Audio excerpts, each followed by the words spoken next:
Grabe nga judo hanay ko sa bakal nyo. Judo.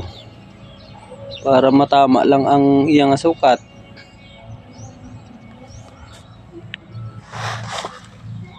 $180.